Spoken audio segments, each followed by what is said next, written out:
एक ऐसी कार जो सिर्फ चुंबकों के दम पर हवा में तैरे। सुनने में किसी साइंस फिक्शन फिल्म जैसा लगता है ना? पर आज हम एक ऐसे ही आविष्कारक की कहानी देखने वाले हैं जिसने एलॉन मस्क को टक्कर देने के लिए ठीक यही करने की कोशिश की। मतलब इरादे तो बहुत बड़े थे, एम्बिशन 7वें आसमान पे था।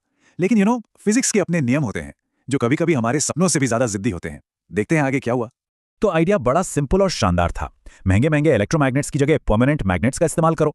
देखिए, इलेक्ट्रोमैग्नेट्स को ना लगातार बिजली चाहिए होती है जो उन्हें बहुत खर्चीला बना देती है। दूसरी तरफ परमानेंट मैग्नेट, जैसा नाम से ही पता है, हमेशा चार्ज रहते हैं, मतलब बिजली का खर्च जीरो। सुनने में तो ये कमाल का प्लान लगता है ना? अब ये आइडिया जितना सुनने में सिंपल था ना, उतना ही गलत भी साबित हुआ। चलिए देखते हैं कि उनका प्लान आखिर था क्या और कहां जाकर सारी बात बिगड़ गई।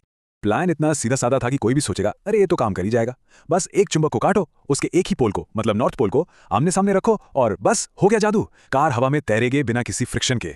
लेकिन क्या विज्ञान सच में इतना आसान होता है? तो प्रोटोटाइप तैयार हुआ और कमाल देखिए, कार कुछ इंच ऊपर उठी भी, थोड़ी दूर तक हवा में तैरी भी, लेकिन फिर अचानक एक झटके में पलट गई और जोर से सड़क से जाके चिपक गई। पूरा का पूरा सपना एक झटके में चकनाचूर। तो क्या गलत हुआ? मतलब कार को तो दूर हटना चाहिए था, वो चिपक कैसे गई? फिजिक्स का ऐसा कौन सा नियम था जो यहां काम कर गया? क्यों रिपल्शन यानी विकर्षण अचानक अट्रैक्शन में बदल गया? इस पहेली को सुलझाने के लिए ना हमें मैग्नेटिज्म की दुनिया में थोड़ा और गहरा उतरना होगा। और इस राज को समझने के लिए हमें इलेक्ट्रिक और मैग्नेटिक फील्ड के बीच का जो सबसे बड़ा अंतर है उसे समझना होगा। ये दोनों फोर्स भले ही एक जैसे लगते हों, पर इनकी बनावट, इनका नेचर बिल्कुल अलग है। और हमारी पहेली का जवाब भी वहीं छिपा है।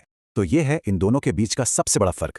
देखिए, इलेक्ट्रिक फील्ड की एक शुरुआत होती है और एक अंत। वो एक पॉजिटिव चार्ज से निकलती है और एक नेगेटिव चार्ज पर खत्म हो जाती है, सीधी सीधी लाइन। लेकिन मैग्नेटिक फील्ड वो हमेशा एक बंद लूप में होती है।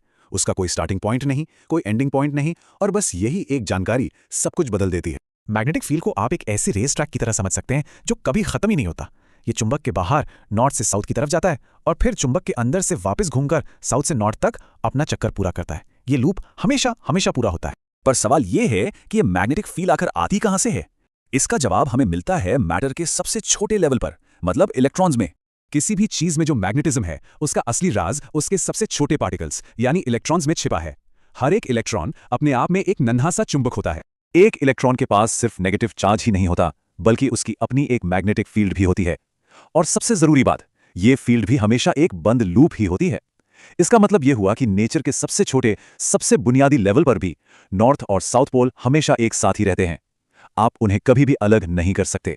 अब जरा इस टेबल को देखिए, यह बहुत अच्छे से समझाती है कि क्यों कुछ चीजें चुंबक होती हैं और कुछ नहीं। आम चीजों में, जैसे लकड़ी हो गई या प्लास्टिक, उसमें सारे इलेक्ट्रॉन्स इधर उधर बिखरे होते हैं, तो उनकी मैग्नेटिक फील्ड्स एक दूसरे को कैंसिल कर देती हैं। लेकिन एक मैग्नेट में करोड़ों अरबों इलेक्ट्रॉन्स एक ही लाइन में, एक ही दिशा में अलाइन हो जाते हैं, और जब ऐसा होता है तो उनकी सारी छोटी छोटी फील्ड्स जुड़कर एक बड़ी जबरदस्त मैग्नेटिक फील्ड बना देती हैं। तो चलिए वापस अपनी असली समस्या पर आते हैं। अगर मैग्नेटिज्म इलेक्ट्रॉन्स के इन नन्हे नन्हे लूप से ही बनता है, तो फिर एक चुंबक को काटने पर क्या होगा? और यही है सबसे मजेदार बात, वो लूप टूटते नहीं है। ये बिल्कुल वैसा ही है जैसे आप एक रबर बैंड को काटने की कोशिश करें। आप उसे काट तो देंगे, पर आपको एक खुला हुआ सिरा नहीं मिलेगा, बल्कि दो नए छोटे रबर बैंड मिलेंगे। ठीक उसी तरह जब आप एक चुंबक को काटते हैं तो आपको हमेशा दो नए छोटे चुंबक मिलते हैं, और हर एक का अपना नॉर्थ और साउथ पोल होता है। आप कभी भी एक अकेले पोल को अलग कर ही नहीं सकते। तो अगर मैग्नेटिक रिपल्शन के साथ ये लिमिटेशन है, तो लेविटेशन का सपना क्या अधूरा रह जाएगा? शायद नहीं। शायद हमें एक अलग दिशा में सोचने की जरूरत है। याद है, हमने एक ऐसे देखा था कि इलेक्ट्रिक चार्ज को अलग किया जा सकता है। हम किसी चीज को पूरी तरह से पॉजिटिव या पूरी तरह से नेगेटिव चार्ज दे सकते हैं। तो क्या होगा अगर हम लेविटेशन के लिए मैग्नेटिक रिपल्शन की जगह इलेक्ट्रिक रिपल्शन का इस्तेमाल करें? मतलब दो नॉर्थ पोल की जगह दो बहुत ज्यादा पॉजिटिव चार्ज वाली सतहों को एक दूसरे के ऊपर रखें तो ये सवाल हम आपके सोचने के लिए छोड़ जाते हैं। क्या लगता है, क्या एक बहुत शक्तिशाली इलेक्ट्रिक फील्ड का इस्तेमाल करके स्टेबल लेविटेशन हासिल किया जा सकता है, या फिर इसमें भी कोई छिपा हुआ वैज्ञानिक पेच है? ठीक हमारी मैग्नेटिक कार की तरह अपनी कल्पना और विज्ञान का इस्तेमाल कीजिए और जरा सोचिए इस बारे में।